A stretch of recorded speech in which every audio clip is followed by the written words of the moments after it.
Hey Pokemon fans, how's it going today?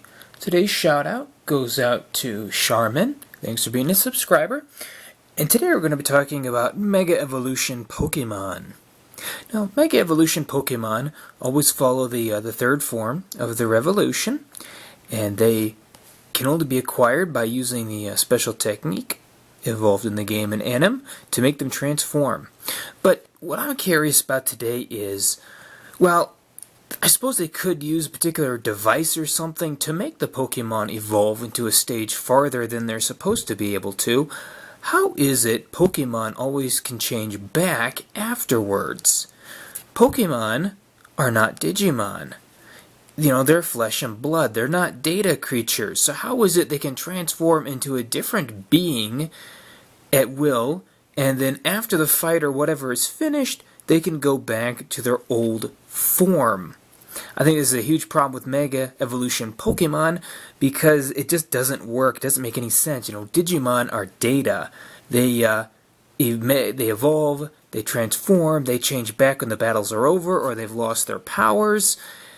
And it kind of makes sense because they're just digital data.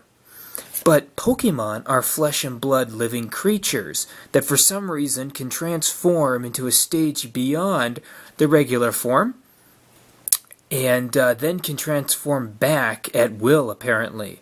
This doesn't make any logical sense and pretty much breaks every rule of Mega Evolution Pokemon in general. There should be no such thing. There's no way for them to be Mega Evolution without, staying that way.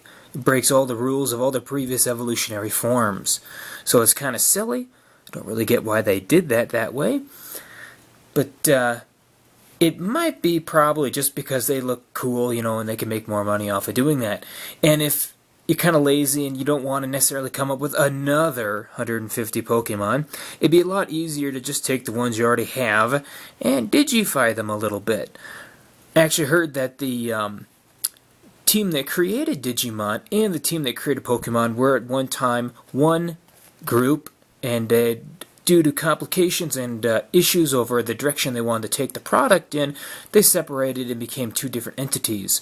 And while Digimon may have been more realistic in some ways, with them trying to blend it more in with the real world and whatnot, Pokemon has obviously become much more successful.